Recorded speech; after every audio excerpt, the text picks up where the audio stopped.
Olá, amigos da TV Câmara, estamos de volta para mais uma entrevista, um bate-papo sempre descontraído, solto, a respeito de assuntos da cidade, das pessoas que escrevem a história de Floripa, a nossa cidade, a nossa capital de Santa Catarina, e dando sempre espaço para os nossos manezinhos da ilha, com serviços prestados, com histórias a contar.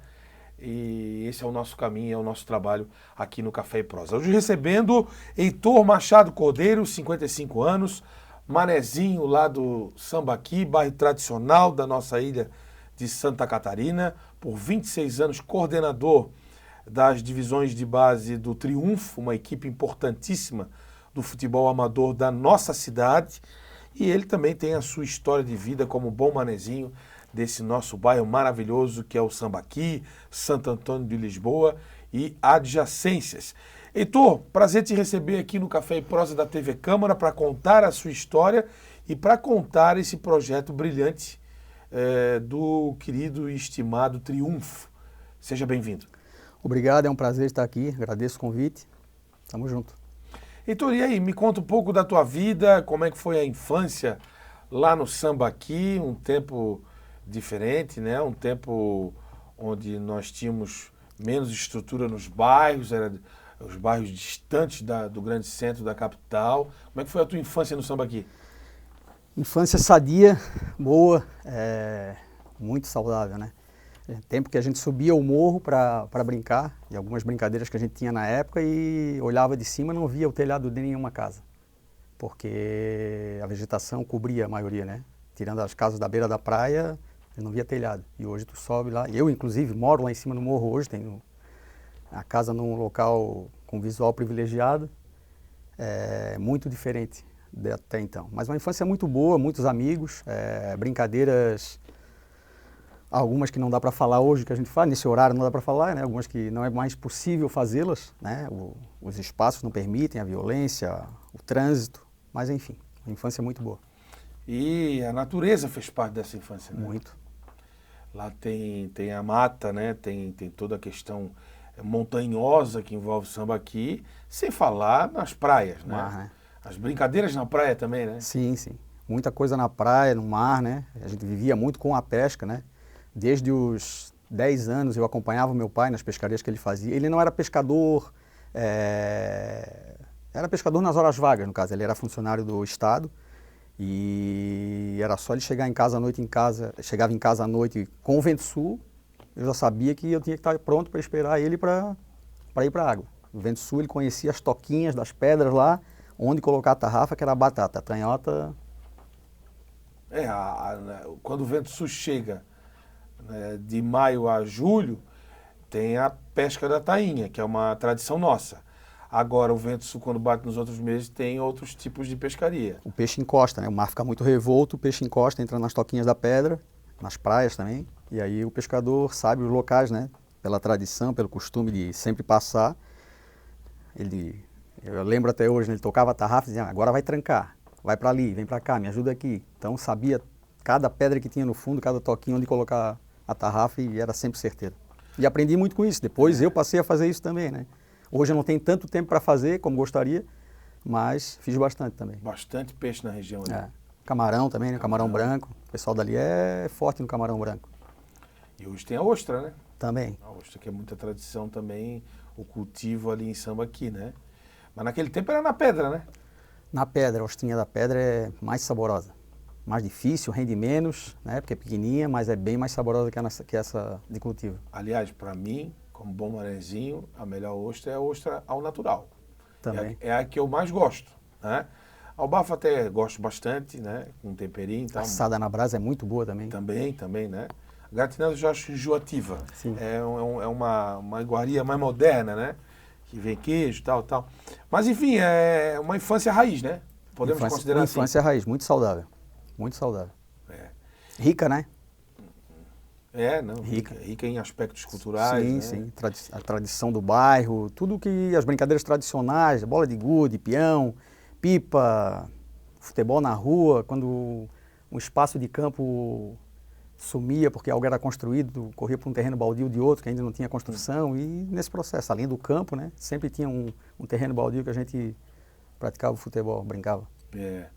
E futebol se joga em qualquer lugar, né? Qualquer lugar. Na praia, na rua, no campo oficial. Eu sempre digo para os meus alunos, né, porque o sonho do futebol ele é uma coisa até meio louca, né, para as crianças e famílias, assim, aquela coisa de sempre vislumbrar o atleta profissional, de sonhar com isso. Sonhar com isso, né? E só que eu sempre costumo dizer para eles assim, o futebol não dispensa ninguém. Eu falo isso para todos os meus alunos. O futebol não dispensa ninguém. O Flamengo vai dispensar, o Avaí vai dispensar, até o Triunfo pode ser que em alguma situação seja seletivo em algum ponto de alguma competição e o atleta não seja convocado ou escolhido para aquele jogo. Mas o futebol em si não vai dispensar ninguém, porque em alguma situação o indivíduo sempre vai poder jogar se ele quiser. Seja no time do bairro, no time da família, no time da faculdade, do trabalho, da rua. Então, se ele quiser jogar, ele vai jogar. O futebol não vai dispensá-lo. O futebol é inclusivo. Sim, exatamente. A palavra é essa. Mas já que a gente iniciou a tratar do futebol, o Triunfo foi fundado em 1953, uma equipe de muita tradição. Para quem conhece, o campo fica lá no alto do Sambaqui. Tem até lá é mais frio que no ponto baixo, né? Quando dá no inverno, nos Alpes de Sambaqui, né? O campo do Triunfo. Divide com o tradicional também Avante, a história do futebol do bairro, do distrito, né?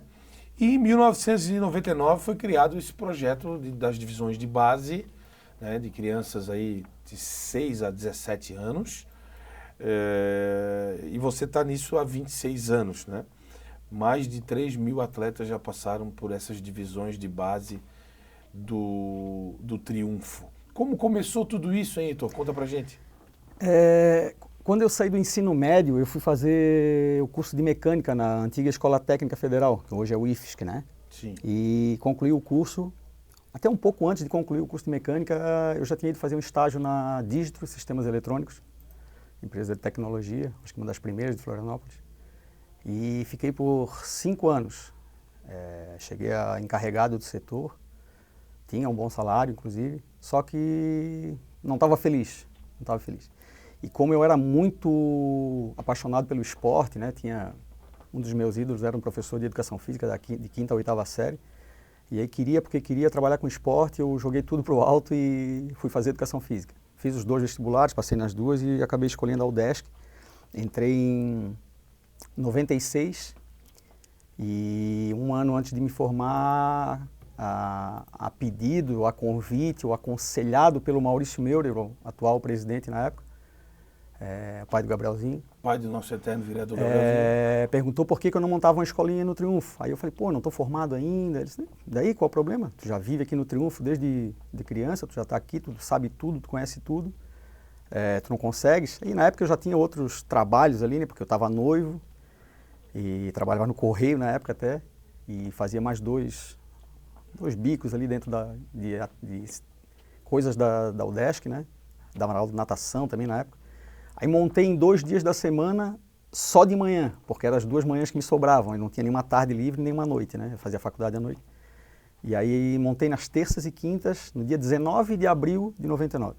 Então, dia 19 do próximo mês, a gente está completando 26 anos de fundação da escolinha. E aí, a partir dali, começou. No ano seguinte, eu larguei o Correio, terminei a faculdade e me dediquei só ao esporte. Tocava a escolinha 2 dias na semana, manhã e tarde, aí fui trabalhar em colégio. E aí, nesse processo, fui passando por outras atividades dentro do curso de Educação Física, né, dentro do Esporte e Recreação, colônia de férias do SESC. Toquei outros projetos em ratones, próprio a escolinha do Avante, durante 7 anos.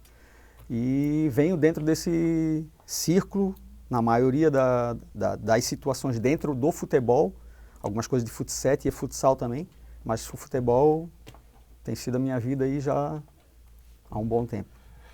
Desde 99, muitos garotos passaram por vocês lá, né? Muitos atletas profissionais, hoje temos em atividade aí o Wesley, acabou de servir a seleção brasileira após ser titular do Flamengo, vai jogar agora contra a Argentina. O próprio Luiz Felipe, que hoje está no Goiás, era zagueiro do Santos, passou pelo Paraná também, né? Começou no Paraná. Temos outros atletas, Matheus Gonçalves, Juan Serafim, Matheus Ayala, enfim, fala sobre essa galera toda aí. Você deve lembrar deles quando eles eram bem crianças, né? Bem moleques. Sim, sim. Alguns deles desde muito novos, né? O Wesley é um que desde os 8 anos. Mas antes do Wesley, até 2008, o nosso trabalho ainda era muito escolinha, né? Muito escolinha. Era uma escolinha semi-comercial, a gente tinha um percentual de alunos que pagava a mensalidade para manter e um percentual que se enquadrava em classes de famílias de baixa renda e a gente colocava como uma parte social. Dentro desse, até esse ano, até 2008, não existia nenhuma parceria, nenhum projeto, um convênio com verba pública, nada, né? Era só o que era arrecadado com aqueles alunos que pagavam a mensalidade, tocavam a escolinha. Em 2009, eu tinha um aluno de Cacupé ali, o filho do Portinho, que eu não conhecia até então. E aí, quando ele começou, quem levava o menino até era a esposa dele, a Márcia. E quando teve a primeira parte de competição, ele veio assistir, eu não sabia nem quem era. E aí ele começou a se envolver, em volta do campo ali, veio conversar algumas vezes. Chamei ele para ajudar no processo, como pai, para ajudar mesmo, não financeiramente, mas para ajudar, porque eu tocava tudo sozinho. Percebi que ele tinha, né, um olhar, parecia que conhecia do negócio. Convidei para ajudar, veio ajudar, gostou, ficou aquele ano e no ano seguinte ele veio com a proposta de a gente montar uma empresa para organizar e fazer a coisa funcionar como um polo de formação de atletas. Assim aconteceu, no primeiro ano, em 2009, ainda foi um apoio pequeno, assim, né? Mas que serviu mais para ele ver mesmo como funcionava e para saber se tinha esse potencial. E aí, motivado pelo meu trabalho, pela estrutura que o Triunfo dispunha, ele veio com uma proposta muito legal, ele e o irmão dele, o Carlos Portinho, que hoje é senador da República, e mais o Paolo, que é um italiano que é sócio na empresa dele de design de produto, me convidaram para montar uma empresa e tocar o trabalho de formação. E assim foi, de 2009 até 2013, 2014 um pouquinho ainda, mas não tinha mais financeiro, né? Mas foram 4 anos muito fortes, assim, em que a gente deu um salto de qualidade acima da média, assim, né? De qualquer trabalho que tenha sido feito. A gente batia de frente com Avaí e Figueira, direto e fora daqui, incomodava todo mundo. A gente chegou a ser terceiro no estadual, na frente do Criciúma, Joinville, Chapecoense, só ficando atrás naquele ano, porque o Figueira tinha uma base muito forte. E naquele ano, naquela categoria do Sub-15, o Avaí tinha um time fantástico, assim, Gabriel Magalhães, que está na Europa, né? Então tem as fotos. Também, joga com o Wesley. Tem as fotos no estadual, a gente postado no jogo contra eles, e ainda assim, semifinal, a gente perdeu de 1-0, empatou de 1-1, acho, em casa, e aí na volta perdemos 3-1 na ressacada. Então, assim, foi um ano muito bom. Teve uma competição até que o Vitor Dias, né, que é ex-aluno também, participou na Copa SC Cup, o nome da Copa. Era uma Copa que vinha vários grandes do Brasil. Palmeiras. Então, assim, uma competição que a gente foi, eram 19 atletas, dos 19, 14 foram para avaliação em clube, no final daquela competição. A gente saiu nas quartas de final, uma disputa de pênaltis pro...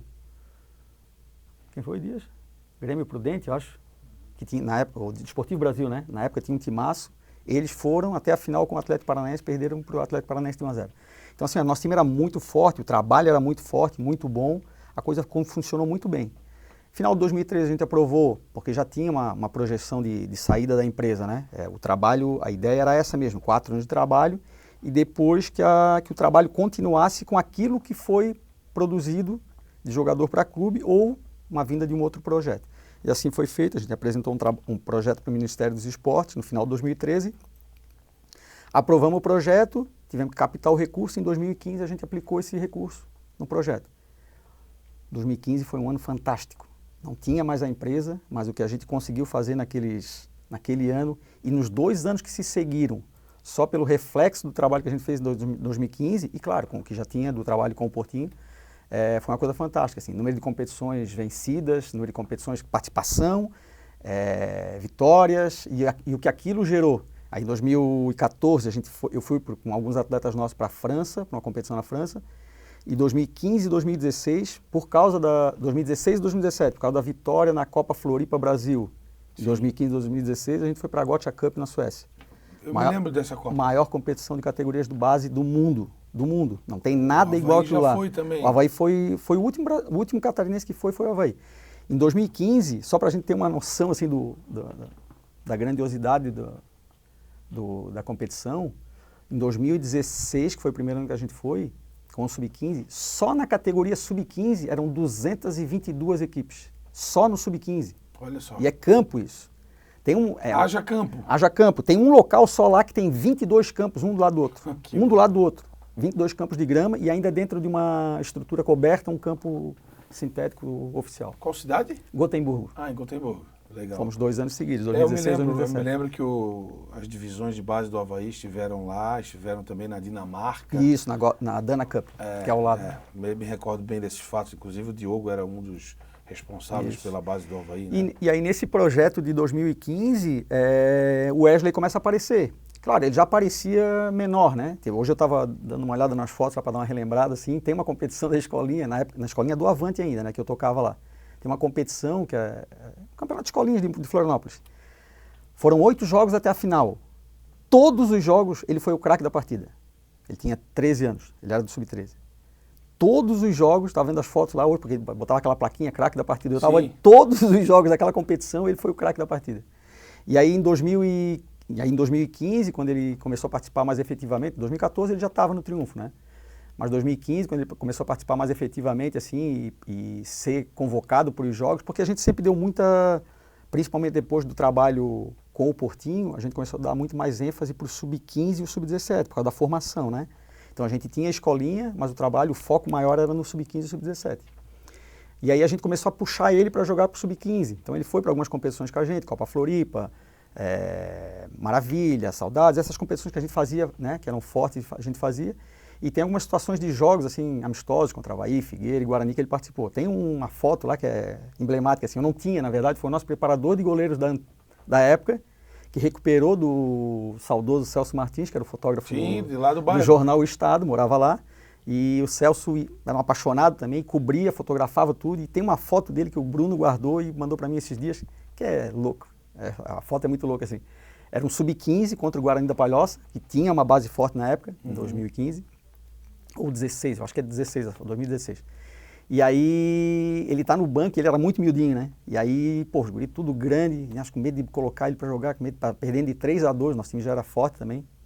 E aí faltavam uns 15 minutos, eu falei pro Reinaldo, que era o técnico, bota ele que ele vai fazer uma correria, bota. E aí botou na ponta direita, teve 2, 3 lances, ele entrou numa diagonal, deu um tapa na bola, já saiu na frente, meteu na saída do goleiro. E a foto é o gol, o zagueiro agarrado na rede, porque tentou chegar ainda para tirar, o goleiro de joelho com uma perna semi-joelho, né? Uma perna no chão e a outra assim em pé, com o corpo meio jogado para trás, e ele de frente vindo comemorando. O goleiro de joelhos era mais alto que ele, em pé.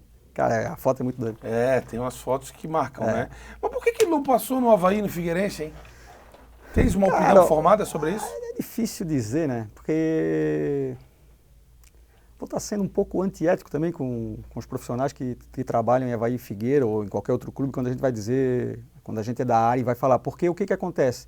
Também tem jogadores que passam no Triunfo às vezes, na época do Portinho isso era muito comum acontecer, que não conseguiram ficar ou no momento não se encaixaram porque o grupo era formado fechado, de um jeito, aí é difícil tu avaliar da maneira devida, né? O atleta, às vezes precisa de mais tempo e tu não tem esse tempo, às vezes tu não tem profissional para fazer avaliação, porque o profissional está todo incumbido de uma competição, isso é comum, né? Quando tem um time profissional. E assim, né? O clube, é difícil o clube que abre exceção para mexer no orçamento. Então assim, ó, se o número de vagas de um Sub-15 são 30 jogadores, para entrar alguém vai ter que sair alguém. E às vezes, como tu falou, o grupo está fechado, redondinho, e chega um cara para fazer uma avaliação, às vezes no primeiro dia não vai bem, ou não mostra muita coisa, além daquilo que os que estão lá estão mostrando, e isso é um impedimento, muitas vezes dá errado. O próprio... aconteceu isso com o Avaí Figueirense, com o Richarlison, né, que passou nos 2, não ficou, e depois foi para a Europa, não sei qual foi o caminho que tomou. E o caso do Wesley foi assim, ó, eu sei que ele jogou várias vezes contra, né, com a gente, já era muito menor, então era para ter sido visto. entendeu? Porque ele era muito diferente, principalmente a parte físico-motora, né? Uhum. Coragem, o ímpeto dele, a noção espacial, ele tinha algumas coisas bem que destacavam bastante, mas a parte físico-motora sempre foi uma monstruosidade. E o que acontece?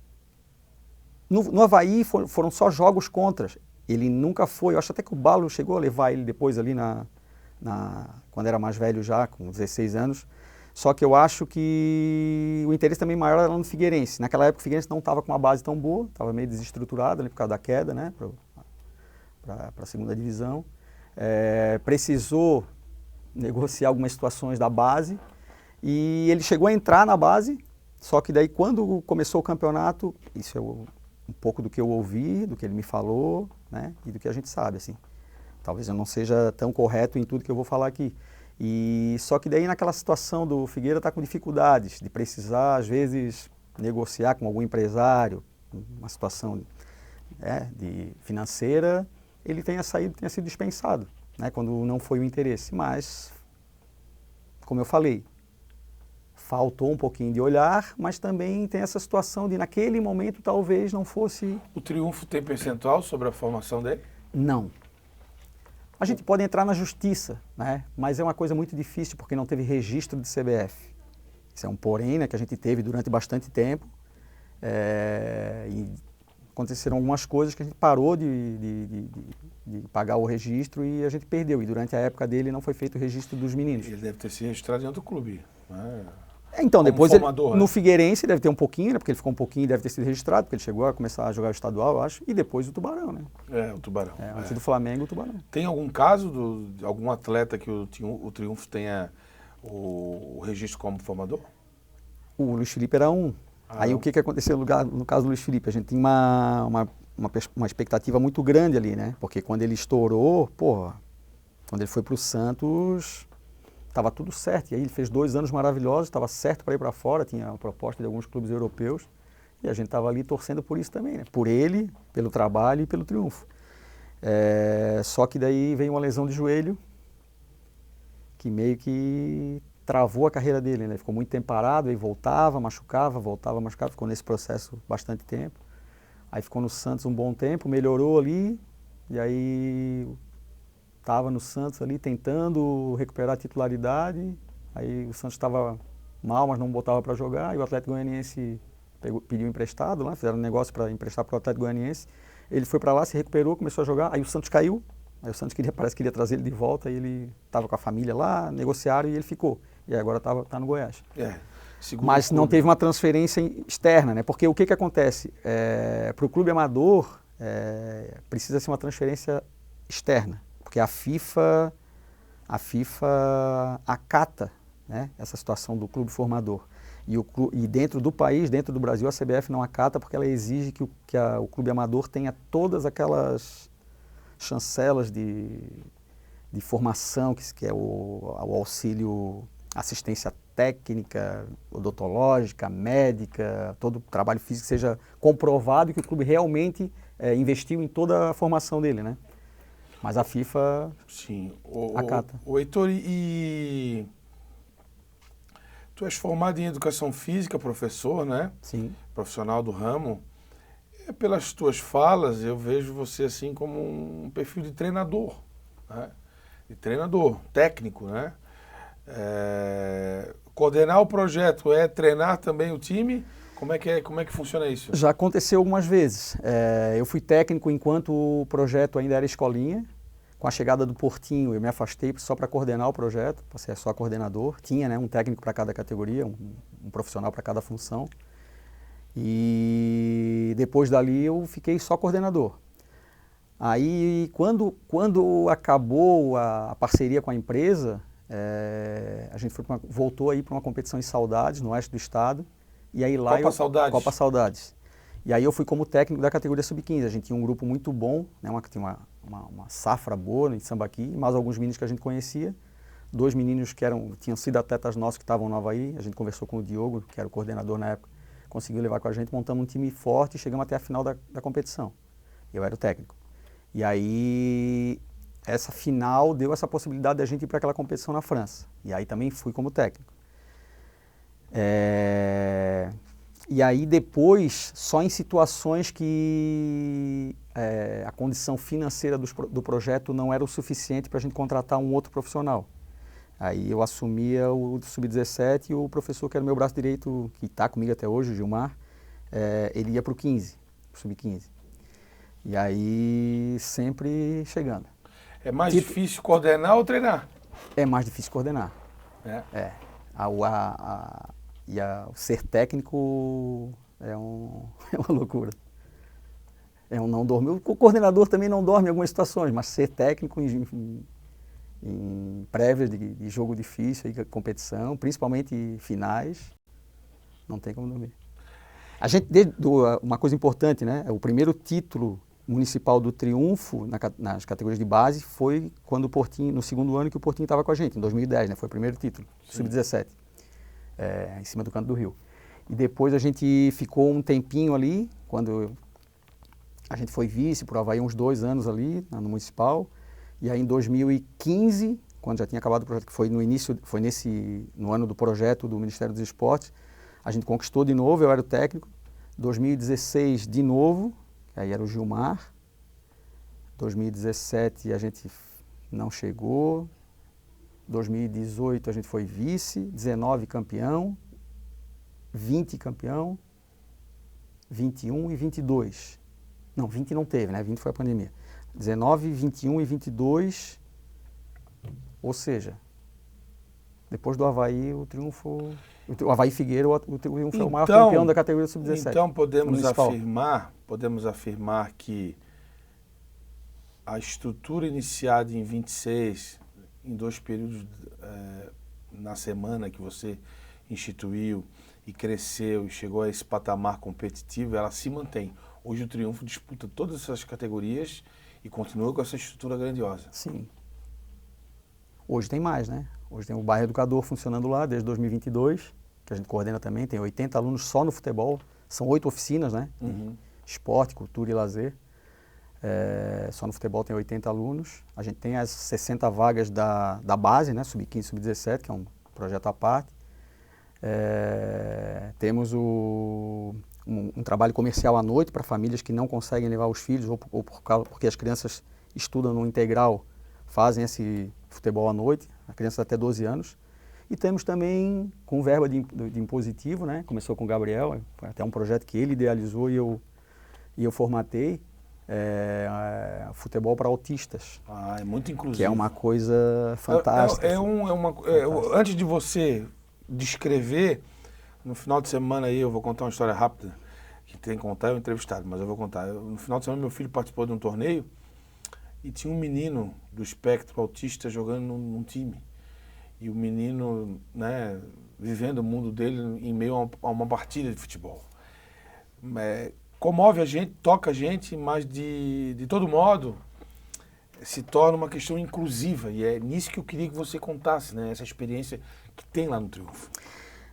A gente sempre teve, durante todos esses anos que a gente está lá, a gente sempre teve algum aluno, ou alguns, né, dentro de alguma categoria, dentro do processo, sempre a gente teve. Síndrome de Down, autistas, alguns com um grau de DM não muito avançado, mas autistas é uma coisa que cada vez está mais comum, né? Então hoje tem muito assim. Hiperativos, né, o TDAH, sempre tivemos. E como o Gabriel tinha essa bandeira, né, da defesa dos deficientes, e acho que a Carola, né, junto com ele, tiveram essa ideia Teve primeiro um evento, o Futité, né, que aconteceu lá com atletas profissionais, foram fazer um jogo com os autistas lá, foi um evento bem legal.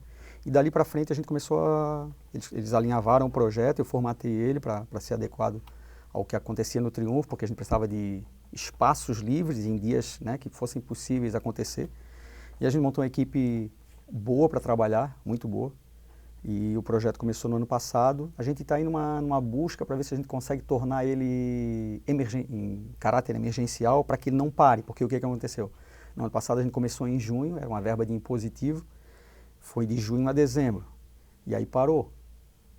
parou e a gente volta agora só em julho, porque a verba de impositivo esse ano é só em julho. Então, Isso todo o trabalho, claro, para nós o trabalho não se perde, né? Para os professores, para nós que administramos, o trabalho não se perde. Mas para a criança, se perde quase que totalmente. Para as famílias não, também porque as famílias ficam com aquela, né? Com aquela impressão de que foi muito bom, foi legal, tanto que eles estão toda hora cobrando, quando é que volta, quando é que volta.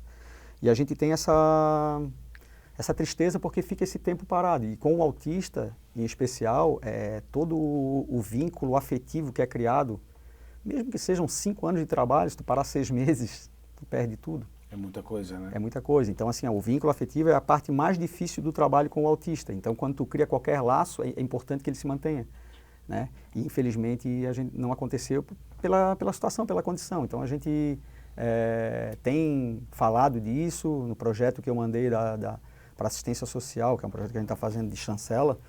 A gente coloca isso, né? Falando dessa importância e dessa necessidade. Eu acho que seria muito importante, porque o projeto funcionou bem. Por um primeiro ano, a gente pensou pequeno ali, né? Para trabalhar com 20 alunos, que não é pequeno para 20 autistas. Turmas de 5 alunos já é um trabalho difícil para os professores, né, conseguirem tocar. Não é fácil. Mas foi muito legal. A gente levou eles para visitar a ressacada, entraram no campo, conversaram com os jogadores, brincaram, bateram bola, levamos no Scarpelli, a mesma situação, foi muito legal. A visita, a parte da visitação do campo, do estádio e da sala de troféus, né, o Memorial do Figueirense, muito legal também. E também levamos eles numa sala sensorial, onde tem aquelas camas elásticas e um monte de brinquedo, tudo colorido, muito legal, foi muito legal. Ô, Heitor, me diz uma coisa, o Triunfo, ele cresceu muito, não só em visibilidade, mas em estrutura, né? Quem conhece lá o campo já tem um certo tempo, mas hoje é praticamente uma arena, tem estrutura de festas, tem excelentes vestiários, uma manutenção constante, né? E tem um espírito social e esportivo muito considerável. Sobre o Gabriel foi um grande divisor de águas na história do Triunfo? Com certeza. O vereador Gabrielzinho? Com certeza. Ele já vinha de casa, porque o pai sempre foi um aficionado pelo Triunfo, né? Ajudou a estruturar muito, correu atrás, trabalhou muito. O Maurício acho que não tenho vergonha de dizer que talvez ele seja o principal nome do Triunfo, né? A gente vou deixar de fora nessa situação os fundadores, outros presidentes, talvez pessoas importantes que passaram, né? Mas o Maurício, queira ou não queira, por tudo que ele fez, eu acho que ele foi o principal nome, principalmente na estruturação e não só isso, de transpassar para a gente, para mim, porque eu acabo pensando da mesma forma, talvez a paixão e a formação que a gente teve dentro do Triunfo é do seguinte: eu não posso, falando por mim isso, porque é isso que eu aprendi com ele, né? Eu não posso ir jogar em outro campo, entrar num vestiário, não me sentir à vontade, seja pela limpeza, pela condição de estrutura que seja, né, no total, e deixar que o meu esteja igual, e que as pessoas que venham na minha casa, né, no caso do Triunfo, tenham a mesma impressão. Então, é claro que a nossa comunidade, em muita coisa, ela é unida. Nós temos as nossas divisões políticas lá, né, filosóficas, dentro do próprio bairro. São 3 entidades dentro do Sambaqui. Cada uma tem um veio ali, um entendimento do que é melhor. Mas, de uma forma geral, a comunidade ela se junta, ela se fecha para correr atrás daquilo que é necessário. Então, qualquer ação comunitária, de arrecadação de alguma coisa para ajudar alguém ou para fazer algo para uma dessas entidades ou para qualquer coisa, seja o carnaval, tudo, precisamos disso, todo mundo ali junta rapidinho, bota num grupo de WhatsApp, rapidinho tu consegue essa verba. E tem sido assim, o próprio Triunfo tem uma açãozinha que estava emperrando umas situações lá com o TCE e a comunidade, o Maurício fechou o grupo, a comunidade toda se juntou ali, uma galera grande, bancando tudo e se livrou desse processo. Então as coisas funcionam em Sambaqui, né? O Sambaqui tem, a gente está aqui só falando muito mais do Triunfo, mas tem o Centro Comunitário de Sambaqui, onde funciona o grupo de idosos lá e tem outras oficinas do bairro Educador funcionando lá também. E a ABS, a Associação de Bairro de Moradores, Associação de Bairro de Sambaqui, que é lá na ponta de Sambaqui, que é um espaço maravilhoso também, onde respira cultura, né? O boi de mamão, ratoeira, pau de fitas. E lá também funciona, ou seja, o bairro Educador a gente conseguiu juntar as três entidades e fazer as coisas funcionarem em prol da comunidade dentro das 3 entidades. Mas onde eu queria chegar, respondendo a tua pergunta, é isso. O que eu vejo de diferencial maior em Sambaqui é essa vontade de fazer as coisas acontecerem. Quando tu mobiliza, as coisas acontecem. Então a comunidade é fechada, existe um grupo grande, né, de conhecidos, de amigos, que faz essa frente e faz a coisa acontecer. Ainda voltando ao Gabriel, o Gabriel foi aluno, né? Sim. Foi aluno com 16 e 17 anos. Quando era mais novo, nunca tinha ido, assim. Eu não lembro se ele foi quando era pequeno, é boa, né? Quando era mais novo, mas com 16, 17 anos ele participava. E foi algumas coisas que eu sempre falei, assim, né? E gosto de lembrar, gosto de salientar, porque se tem uma coisa que o Gabriel era fantástico, além de tantas outras coisas, é que ele não se vitimizava, né? Não se vitimizava. Em nenhum momento, nunca aconteceu. Eu lembro de um dia que eu cheguei e falei assim, vamos jogar no Sub-11 hoje? Ele já tinha 16. Vamos jogar no Sub-11? Ele olhou para mim assim, por quê? Aí eu assim, vai ser mais fácil para tu conseguir jogar, né, cara? Porque no 16, no 17 vai ser difícil. Não vai conseguir tocar na bola assim. Não, vou jogar no 17. Aí disse, sabe que vai jogar menos? Não tem problema. Segundo tempo, 20 minutos, 15 minutos. Quero jogar com o meu time, com a minha turma. Ou seja, se fosse numa outra situação, jogaria no Sub-9, no Sub-11, porque tamanho ele tinha, né? E isso era muito comum. E assim, isso também vem da criação. Então o Maurício, a Preta também, mas o Maurício nunca tratou como um coitado, nunca tratou como uma vítima, né? Sempre instigou ele a querer mais e buscar o que ele precisava para ser alguém. Isso é muito marcante. E sempre foi assim, falando dele ainda, né? Cara, é uma pessoa fantástica. Apaixonado pelo triunfo, corria atrás de tudo, tinha as ambições dele, as outras coisas, mas, porra, o que ele podia, era voltado para o triunfo, para o Sambaqui. É um cara realmente de fé, um bairro, amigo, né? É um símbolo do bairro. Sim, um amigo e um cara fantástico. Ele merece uma estátua lá no distrito do Sambaqui, o Gabriel, pela história que escreveu, né? Maurício esteve aqui com a gente conversando, contando a sua história. Uma história de muita resiliência. E a galera do veterano ainda bate uma bola lá? Bate uma bola. O Giovanni continua reclamando muito da arbitragem, não? Todo sábado. Hoje ele reclama mais com os colegas do que com a arbitragem, porque a arbitragem não está mais funcionando, né? Mas aí, os nomes, a turma que joga lá no veterano? No veterano A, vamos começar por trás, né? Nós temos 3 goleiros, o Adriano, o Paru e o Cristiano.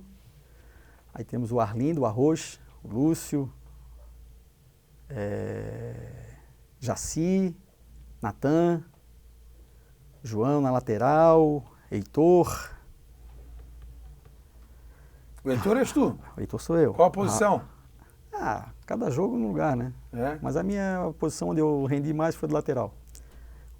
Onde eu incomodo menos é na lateral. Direita? Direita. Mas faço a esquerda também, fui campeão norte da ilha jogando pela esquerda. Ensinasse o Wesley bastante, não, então. Da função eu sabia para passar alguma coisa para ele. E quem absorveu ele também sabe bastante, né? Siqueira e o Luiz Felipe, e o Felipe Luiz. Arlin, Giovanni, o Vitor joga com a gente também no Veterano A. O Vitor era para ter sido profissional, Era para ter sido. Não foi de malandro. Só ouço falar bem dele. Não, joga muita bola. Pensa bem diferente da maioria. Joguei com ele Pensa bem diferente da maioria. Tem muito recurso. Apesar de estar pesadinho, tem muito recurso. Mas não queria treinar? Era vadio. Achou que ia ser jogador só porque era bom de bola. Grande Vitor Teve muitos, Dias. tá, cara? Teve muitos assim. Ele é um caso, claro, assim. Como deve acontecer em tudo que é lugar, né? Claro. Vários que não são tão bons viram porque são resilientes. O pai dele joga bola, o Teda? O Teda também brinca com a gente lá. A gente tem uma turma na terça-feira à noite lá, eu tenho ido pouco. Quase não. Faz um tempinho que eu não vou por causa das lesões. E o Vitor joga também, o Javali a gente chama. E o pai dele joga lá, bate uma bolinha com a gente. Tem o Max presidente, né? Isso, O nosso Max. presidente atual é o Max. O Giovanni era o anterior, né? É. Turma boa do Triunfo, que hoje tem uma grande sede lá e recebe todo mundo, recebe toda a cidade. A cidade vai lá bater uma bolinha, fazer o seu momento de descontração também. O espaço, a estrutura do Triunfo é referência, né? A gente, durante o estadual sub-15, voltando só para fazer um parâmetro aí, vários clubes que vinham jogar com a gente ali, de Gaspar, Blumenau, próprio Tupi de Gaspar, o Metropolitano, alguns clubes vinham ali e eles falam, principalmente o nosso vestiário, né? A estrutura toda é muito boa, né? Sim. Mas principalmente o vestiário principal da equipe, né? Do time da casa, o nosso vestiário não deixa nada a desejar para time profissional nenhum. É um baita vestiário. É. Nível A. Nível A, o vestiário. E o Feijão, muitas histórias e lembranças do velho Feijão do Santo Antônio de Lisboa? Eu convivi bastante com o Feijão. Não era um amigo próximo, gostava dele, assim, né? Porque durante um bom tempo em Sambaqui a gente ficou sem campo. Né? A gente teve um campo antigo lá em cima, no mesmo lugar, só que era só uma parte. E aí até onde eu era criança, jogava lá também. Meu pai jogava. Só que depois acabou o contrato que a prefeitura tinha com a família e a família tomou de volta o terreno. E aí a gente, jovem, né, 17, eu acho que eu tinha 17 anos na época, e a gente foi jogar no segundo do Avante, no Aspirantes. Né? A gente já conhecia o Feijão, gostava dele lá, gostava do pessoal, tinha alguns amigos nossos de Santo Antônio que já jogavam lá, a gente foi convidado e foi participar. Tinha um clube, né? Pô, o baile no Avante era sacanagem, né? A domingueira lá, marcante, né? A Sexta Super, os Avages, porra, era loucura, né? Então, pô, a gente adorava aqui, porque ele era sócio-atleta, não pagava para entrar, era aquela maravilha, né? O campo bom, time bom, então a gente jogou muito tempo lá, né? No Aspirante do Avante. E aí, logo depois, eu fui jogar em Canasvieiras, dei uma rodada ali no norte da ilha, mas principalmente Canasvieiras, afastou um pouco assim. E aí a gente acompanhava mais de assistir os jogos do primeiro, porque a gente gostava de ver, porque tinha um time muito forte, né? Era uma equipe muito competitiva, vencedora, né? Alguns atletas lá, até alguns que eu joguei depois, jogo hoje, às vezes, de vez em quando com eles. E o Feijão daquele jeito, cara, sempre pensando na frente, sempre... Era macaco velho, né? O homem era ligeiro. O Feijão, ele agregava as pessoas. Muitas né? coisas. Ele gostava de receber as pessoas, aí chamava imprensa, fazia lá eventos, e o Avante estava sempre sendo divulgado e reverenciado pela sua história, que fala por si, em vista dos grandes times, né? Que marcaram a época do Avante, acho que mais para os anos 80, né? Sim. Mais para os anos 80. 90, né? 80, acho mais 90, forte foi 90. 90. Tem fotos aí brilhantes lá de na 88, 89 até 96, 7, ali foi uma hegemonia, né? Hegemonia, exatamente. Mas as relações são cordiais, né? De Triunfo e Avante. Mais vizinhos, né? Eram rivais ferrenhos, né? Dentro de campo. Dentro de campo. Nós, que eu digo, a minha geração, pegou um pouquinho dessa coisa. A gente era um pouquinho, a gente se achava, né? Um pouquinho sacaneado lá, porque a gente era de Sambaqui. Porque existia uma rivalidade antiga, né? Os meus pais, né? Tios, então tinha bastante, assim. E aí a gente ficou sem campo, a gente teve que ir para lá igual cachorrinho com o rabo entre as pernas para jogar, porque não tinha um campo próximo para jogar. O Triunfo jogava no Avante. Não, nós atletas íamos para lá jogar lá. Então assim, meu cunhado já jogava, o Luizinho, o pessoal mais velho jogava lá. Tinha uns 4 ou 5 de Sambaqui que jogavam no primeiro. E a gente foi para jogar no segundo, porque o segundo era o time mais local, assim, né? Sim. O primeiro time tinha gente de tudo que é lugar, né? E o segundo era um time mais local. Então, a gente tinha um time muito forte no Aspirantes, e era uma galera mais local. E era muito bom, cara. Era muito bom. E aí depois a gente teve uma proximidade também com o negócio da música, porque eu sempre gostei, né? Nunca tive muito talento, mas sempre gostei. Então a gente tinha uma bandinha de pagode, tocava lá no Avante de vez em quando, fazia umas coisas com ele. Muito legal. O filho dele foi meu aluno na escola, o Lucas, os dois, né? O Lucas e a Lisiane, né? Lisiane. Os dois foram meus alunos de educação física. Legal. E a religião, ela é muito forte também, né? Sim. A religião é muito forte, a religião católica, né? A cultura açoriana. Fala um pouco sobre isso, que tu conviveu, que tu continuas convivendo. Cara, a minha família toda é católica, né? Mas eu não sou tão a minha família não participa tanto das coisas da igreja, né? O meu pai era do apostolado, a mãe também. Só que a gente não se mantém muito próximo. Mas a família da minha esposa é muito praticante, assim, muito ferrenha, né? E o grupo de idosos, em que a minha mãe participa também, é todo envolvido com a igreja. A minha participação, assim, com as coisas da igreja é muito mais com as festas, né?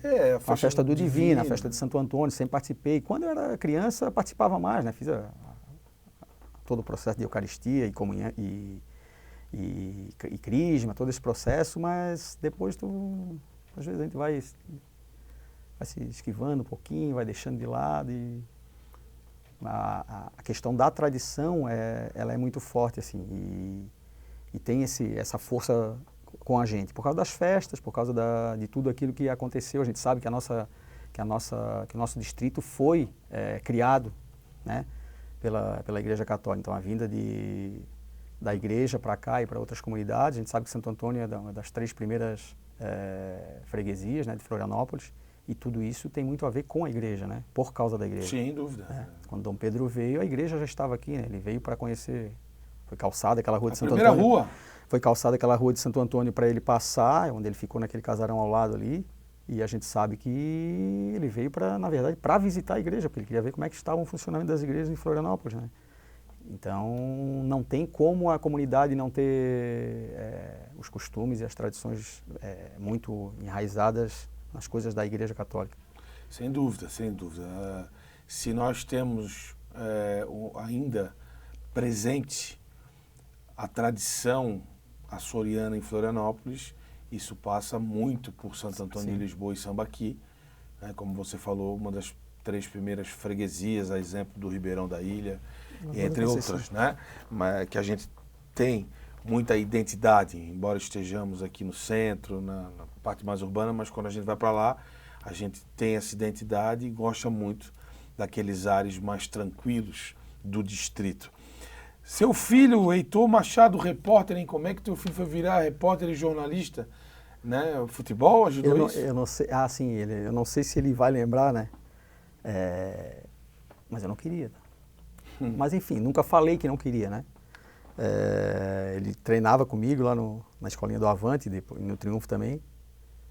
E sabia jogar, assim, era bom jogador. Eu até achava que ele tinha um talento para centroavante, assim, porque ele era frio dentro da área, tinha um bom posicionamento, fazia gol. E até pressionei um pouquinho, eu acho. Aí chegou um tempo lá, queria trocar os horários de educação física na escola para ele poder treinar todos os dias no Triunfo. E aí ele chegou um momento para mim, pai, eu não quero isso. 15 anos. E aquele foi um soco no peito, né? Eu não quero isso, pai. Eu não quero treinar, eu não quero ser jogador, porque eu sei que eu não vou conseguir fazer isso aí. Treinar todo dia, eu não quero isso aí. E aí foi um balde de água fria na minha cabeça, né? Mas beleza, deixei. 1 ano depois ele tinha criado um blog. 6 meses depois ele estava escrevendo para um site de futebol inglês, um site brasileiro, né? Britfoot, nome do... Ele chegou um dia para mim e disse, pai, eu vou participar disso aqui, ó. O que é isso aí? É um processo para participar do Britfoot. O que é o Britfoot? Nem sabia. É um site brasileiro que fala sobre futebol inglês.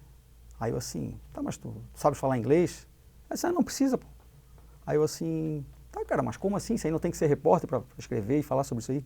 Ele assim, não tem essa condição aqui. Passou... Aí eu deixei, porque achei que não ia, né? Uma semana depois, os caras me chamaram. Daí, tá, me chamaram como? Eu disse, mandei duas postagens minhas do meu blog, uma da final do Campeonato Brasileiro e da final do Mundial, da final da Champions. E aí eles analisaram o meu texto e aí eu fui olhar o que ele tinha escrito, né? Eu já estava acompanhando, mas essas 2 eu não tinha visto. Uhum. Aí eu peguei e falei assim, tu sabe que quando tu tá usando o que é escrito por alguém, tu tens que fazer uma citação, né? Aí ele assim, é claro, né, meu velho? E aí aquele cara, ficou 1 ano fazendo aquilo ali. Aí no ano seguinte ele pediu para sair, para se dedicar ao vestibular, né? Terceirão ali. Ou seja, começou antes da universidade? Antes. Aí eu disse, tá, mas tu quer ser repórter? Vai fazer jornalismo? Ah, eu quero fazer jornalismo. Eu disse, pá, tu sabe que não tem nada para ti em Florianópolis. Eu acho até que era uma realidade, era o que eu pensava, mas eu acho que eu estava tentando, naquela época, depois eu me arrependi, tentando meio que, tipo assim, volta para cá. E eu falei assim, tu vai fazer jornalismo, tu sabe que não tem nada para ti em Florianópolis, né? Se tu fizer jornalismo, tu quiser ser alguém, tu vai ter que voar daqui. Desculpa. Eu falei, já tem que pensar em Rio, São Paulo ou exterior. Sim, e aí? Aí ele assim, fez assim. Até então eu tinha conseguido, depois que ele entrou para a faculdade, né? Consegui uns 2, 3 empregos para ele, chegou a trabalhar no Procon Municipal, ele estagiário, trabalhou em algumas outras coisas que eu consegui. Entrou para a faculdade, eu acho que no segundo semestre já arrumou emprego na área, estágio, e começou a ir dali. Começou a participar a convite do Cadu Reis. Ah, o Cadu, claro. Daquele programa 4 em Campo, Sim. na rádio. E, cara, e dali para frente, acho que 1 ano depois, 2 anos já estava na NSC, ele, primeiro na CBN, né? Depois na NSC, ficou acho que 2, 3 anos. Aí ano passado participou de um processo lá para a RPC de Curitiba. E aí foi para lá para cobrir o Atlético Paranaense. E aí meio que uma queda ali, não sei se foi só por isso também. Quis voltar. Na verdade ele estava querendo o Rio, São Paulo, né? Estava tentando ali, mandou o currículo. Daqui a pouco chega lá. E aí que surgiu uma oportunidade aí na ND ali, NDTV. E estava fazendo um trabalho legal, todo dia uma matéria, pô, bem legal. Bacana. Super orgulhoso. Vai Feliz longe. E orgulhoso dele. Vai longe porque é novo, é um menino, 27 anos, então tem uma estrada pela frente. O Triunfo vai migrar para outros bairros? Então, o nosso amigo Rodrigo, que muita gente conhece como Rodrigo do Cevada, levou um projeto para a gente de ampliação, né, das atividades de trabalho de formação para outros bairros. Então ele toca uma escolinha de futebol ali no Categeró, né, com um outro nome, e ele viu essa possibilidade de usar o nome do Triunfo para alavancar o trabalho dele e para ajudar a alavancar as coisas do Triunfo também, né, divulgar o nome, propagar o nome.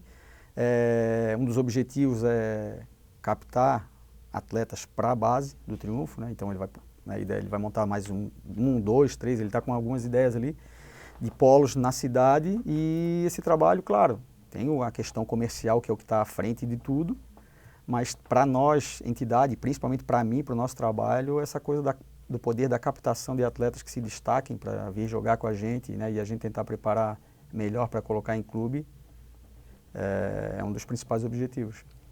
Legal, então o Triunfo vai abraçar as comunidades vizinhas ali, Cacupé, Monte Verde, Saco Grande, né? Então, assim, o que acontece? A gente já fazia isso, só que só dentro dos projetos conveniados. Então, vou te dar um exemplo. Em 2022, a gente tinha uma escolinha de futebol que funcionava além do Triunfo, em Ratones, na Vargem do Bom Jesus e na Vargem Grande, já tinha tido também na Vargem Grande um ano antes, e de futsal lá no Ingleses.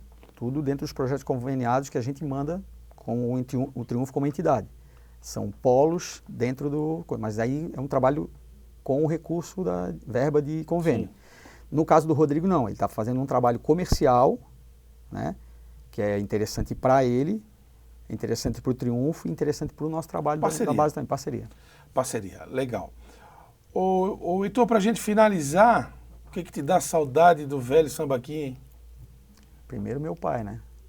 O maior torcedor que o Triunfo já teve. Pode ter certeza disso. Vou perguntar para qualquer pessoa lá, o garoto, como era conhecido, o garoto era o maior torcedor. Não tinha local, dia, horário, jogo, ele ia em todos. A escolinha, acompanhava. Da escolinha, o veterano C ia a todos os jogos. Claro, tinha a questão de gostar também de uma geladinha, de jogar um baralho, né? E o local lá era maravilhoso para isso. É maravilhoso para isso. Mas primeiro, muita saudade do meu pai. Foi um dos maiores incentivadores, né? E fez eu gostar do que eu gosto. De tudo que eu gosto. Cara, a infância, né? Aquilo que a gente... O motivo primeiro da nossa conversa. A infância foi muito boa, a juventude maravilhosa, assim. Mas, como diria um professor de filosofia da faculdade, o que tem por vir sempre deve ser melhor, né? Então a gente tem que estar querendo o melhor. Tenho saudade de tudo que eu conquistei, de tudo que eu fiz na minha vida, mas ainda estou aí, quero ter energia para continuar buscando mais. O distrito está preparado para o futuro? Boa pergunta. Nunca estamos, né, para tudo que está vindo por aí. Toda vez que sobe uma nova construção, toda vez que uma beirada de morro é cortada, toda vez que se cerca uma parte da mata, cria um susto, uma dificuldade, um medo, né, um receio. Então a gente tem alguns lugares ali que ainda parecem bucólicos assim, mas tu olha para trás, tu já te assusta um pouquinho com o tamanho do que tem atrás de ti, né? Ou quando tu olha para dentro do mar também, quando tu vê o tamanho das lanchas que tem hoje, a quantidade de lanchas, né, e jet ski que tem hoje, isso dificulta muito a vida dos pescadores, por causa das redes, né? Só que não tem como segurar, né, cara, o progresso. O ideal é que seja feito devagar, com calma, bem projetado, bem planejado, mas na realidade isso pouco acontece. A gente vê, toda vez que tem uma chuva mais forte, a gente vê o que acontece, né? Isso mostra que o preparo, o planejamento não é o adequado. Mas é isso, ir trocando o pneu com o carro andando, né? Como bom manezinho, qual é o prato que te agrada na mesa? Bah, cara, eu gosto de tanta coisa. Difícil dizer, hein? Eu adoro uma galinha ensopada, macarrão, apesar de ser mais para italiano do que mais adoro comida italiana.